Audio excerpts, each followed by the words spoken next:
Curso de Educação Mediúnica, livro 2, com Tatiana Benites, baseado nos livros da Federação Espírita do Estado de São Paulo, FEESP.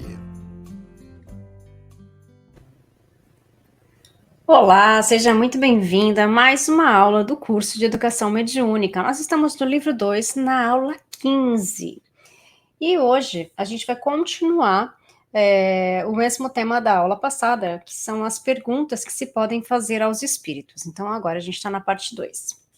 Já foram analisadas as perguntas de caráter mais amplo, sobre assuntos mais genéricos que se podem fazer aos espíritos. Estudam-se agora perguntas sobre assuntos mais específicos a que os espíritos também gostam de responder quando sejam para orientar convenientemente. Perguntas sobre saúde.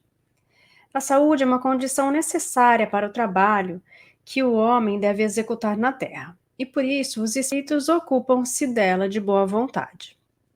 Ao dirigir-se ao espírito de uma celebridade médica, o encarnado não estará garantido quanto a um bom conselho, visto que, mesmo as celebridades não são infalíveis e têm, muitas vezes, opiniões sistemáticas que nem sempre são justas e das quais a morte não as livra de repente.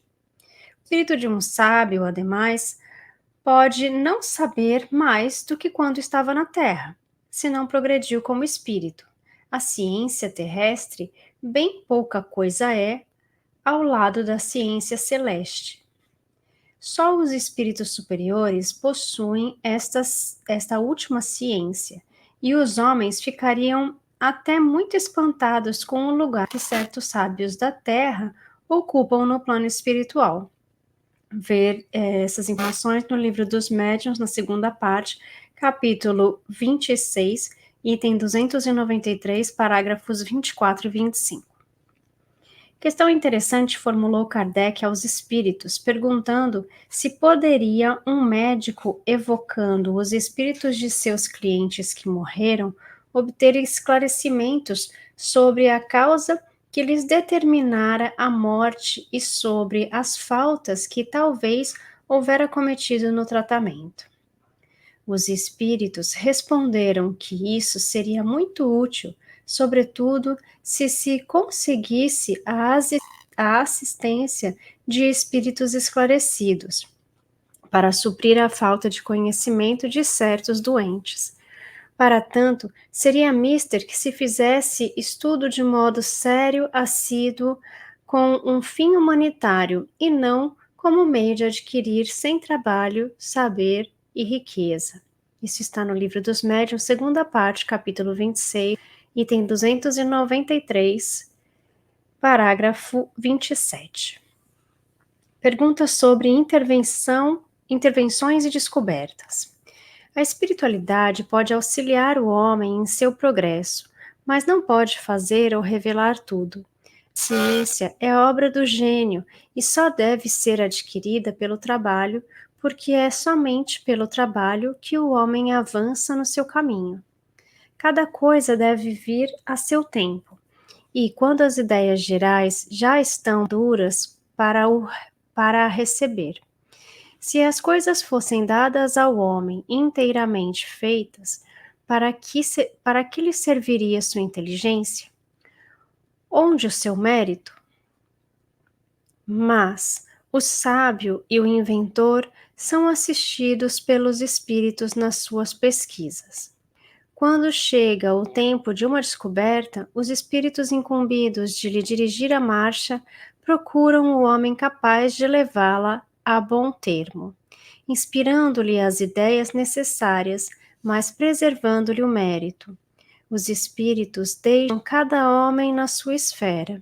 Aquele que só é capaz de cavar a terra, os espíritos não farão depositário dos segredos de Deus, mas saberão tirar da obscuridade o homem capaz de lhe secundar os desígnios. Por outro lado, é preciso ter cautela quando a consulta não se reveste da maior seriedade, pois certos espíritos têm os seus sistemas a respeito da origem das coisas, os quais não valem mais do que os dos homens, que convém receber com a maior reserva. Livro dos Médiuns, segunda parte, capítulo 26, item 294. Pergunta sobre tesouros ocultos. Os espíritos superiores não se ocupam de indicar tesouros ocultos, mas os brincalhões muitas vezes indicam tesouros inexistentes, ou podem ainda indicar um lugar enquanto o tesouro se encontra em outro. Mas isso tem a sua utilidade, por mostrar que a verdadeira fortuna está no trabalho. Se a providência destina riquezas ocultas a alguém, essa pessoa as encontrará naturalmente, e não de outra forma. Somente os espíritos ainda não desmaterializados se apegam às coisas. Avarentos que ocultaram seus tesouros podem, depois de mortos, vigiá-los e guardá-los. Daí a crença nos espíritos guardiães de tesouros ocultos. Mas existem também os espíritos encarregados de lhes dirigirem as formações interiores, os quais, por alegoria, foram transformados em guardas das riquezas naturais. Entretanto, como diz Emmanuel, cada criatura humana surge do berço para descobrir os talentos que traz independentemente da fortuna terrestre, a fim de ajudar os outros, valorizando a si mesma. Somente o trabalho consegue formar os verdadeiros tesouros da vida. Ainda assim, é indispensável distinguir a ação digna da exploração inferior. É preciso saber o que produzir, a fim de saber para onde se dirigir, porquanto o próprio Jesus afirmou convincente: onde guardardes o vosso tesouro, tereis retido o coração. E as palavras do Mestre Divino tanto se referem às claridades do bem quanto às sombras do mal. Complementa Emmanuel. Isso está no Livro dos Médiuns, segunda parte, capítulo 26, item 295. Pergunta sobre os outros mundos. Livro dos Médiuns, segunda parte, capítulo 26, item 296. Como confiar nas descrições dos espíritos sobre os outros mundos? É preciso atentar para o grau de adiantamento real dos espíritos que dão essas descrições, e é natural que os espíritos vulgares sejam incapazes de prestar quaisquer informações a respeito. Mas os espíritos bons gostam de descrever os mundos que habitam, a fim de oferecer ensinamentos, melhorar o homem e colocá-lo no caminho que pode conduzir a eles. Essas descrições, que têm por fim a evangelização das criaturas, trazem-lhes melhores informações sobre o estado moral dos habitantes e não sobre o estado físico ou geológico desses globos.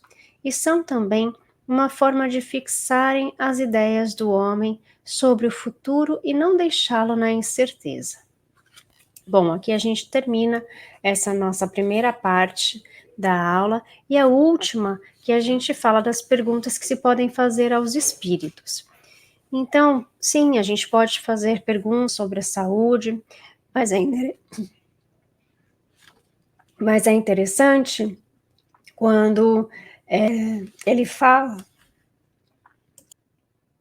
Ai, perdão, me deu um acesso de tosse. É interessante quando ele fala que às vezes a gente chama por espíritos que eram muito bons na Terra, né, médicos muito bons, renomados e tudo mais, e a gente acha que eles vão poder nos auxiliar do plano espiritual. E nem sempre aqueles que sabem muito na Terra são aqueles que sabem mais da ciência celeste. E então a gente se engana quando a gente está julgando também, né, esses espíritos, e falando, mas aqui ele era uma pessoa muito sábia, mas a gente, ele saber das coisas aqui da Terra, mas não do plano espiritual. E às vezes aquele que a gente menos espera é quem sabe mais, quem entende mais do lado espiritual do que quando estava aqui na Terra. Então, eu achei bem interessante esse ponto que ele fala, né? Porque às vezes a gente quer fazer algumas perguntas para as pessoas que a gente conhecia as suas capacidades aqui. Então, tanto quanto perguntas sobre saúde, sobre intervenções de descobertas ou qualquer outra coisa, a gente tende a chamar pessoas, chamar espíritos que a gente julga que são melhores, né? Então, quando ele fala da parte das intervenções e descobertas também, né, que a ciência vai mostrar no momento em que a pessoa estiver certa, vai mostrar as soluções. Então, às vezes a gente vê que demora, né, para essas descobertas aparecerem, que demora para as pessoas terem os méritos sobre isso, mas tudo tem o seu tempo. E aquela questão, né, falar de riqueza, de bens materiais, de tesouros e tudo mais, que a gente sabe que os espíritos evoluídos não vão perder o tempo deles falando dessas coisas. E sobre os outros mundos, aí a gente vai ter que estudar bastante, né, para saber um pouco mais sobre esses outros planetas também. A segunda parte tem o tema Se Você Quiser, e diz o seguinte: o homem procura sempre soluções milagrosas para suas aflições, para suas angústias ou dificuldades físicas, esquecido de que tais efeitos decorreram de suas ações nesta ou em outra vida.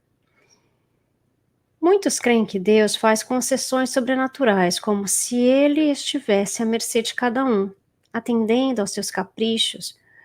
O homem é imediatista e tem uma visão infantil de Deus, não conseguindo visualizar a diferença fundamental entre a verdade das leis divinas e as suas crenças interesseiras. Jesus falou aos fariseus, em João capítulo 8, versículo 46. E se vos digo a verdade, por que não credes? Repetem-se agora os mesmos ensinamentos com os espíritos. Eles apresentam toda a realidade espiritual, sem parábolas, sem alegorias, e ainda assim os homens têm dúvidas e continuam, como na época de Jesus, em busca de poções milagrosas, crendo sem saber o porquê e perguntando-lhes o que fazer, como se eles tudo soubessem ou pudessem eliminar os óbices para o homem feliz. André Luiz, entretanto, em sábia lição, elucida como o homem pode libertar-se dessas crendices milagrosas e tornar-se o médico de si mesmo. Ensina André Luiz, no livro O Espírito da Verdade, é isso? Acho que é. Ensina André Luiz. Diz você que o mundo é um amontoado de males infinitos. Entretanto, se você quiser construir o bem na própria alma, respirará desde agora a faixa do mundo melhor que surgirá em você mesmo.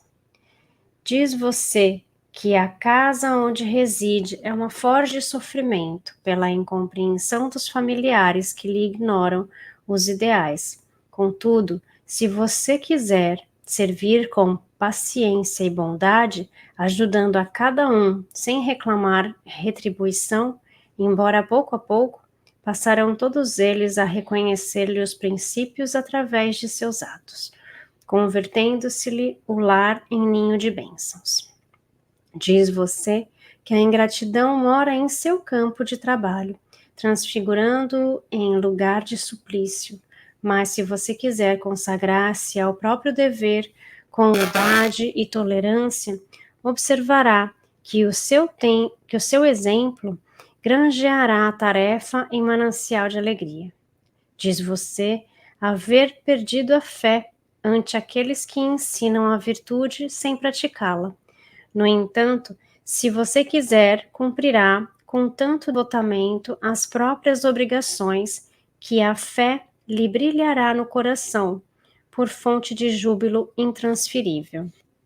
Diz você que não dispõe de recursos para ajudar o companheiro em luta maior, mas se você quiser repousar menos alguns minutos em seus lazeres de cada dia, poderá converter algumas horas cada semana em auxílio ou consolação para os semelhantes, conquistando a simpatia e o concurso de muita gente. Não se queixe em circunstância alguma. Lembre-se de que a vida e o tempo são concessões de Deus diretamente a você, e acima de qualquer angústia ou provação, a vida e o tempo responderão a você com a bênção da luz ou com a experiência da sombra, como você quiser. Que bonito, né? Essa mensagem de André Luiz, que está assim, no livro O Espírito da Verdade, na lição 95, é um livro de vários autores diversos, psicografado por Xavier. É uma questão de querer, né? Por isso que chama Se Você Quiser. A gente sempre está buscando respostas, milagres, a gente quer já a receita de bolo feita, onde eu vou, o que eu posso fazer, e a gente quer mudar sempre a nossa realidade, principalmente quando ela não está boa, né, no momento de desespero. No entanto, as coisas não acontecem por acaso, servem sempre para o nosso crescimento, e dependem da gente, né, de mudar, de querer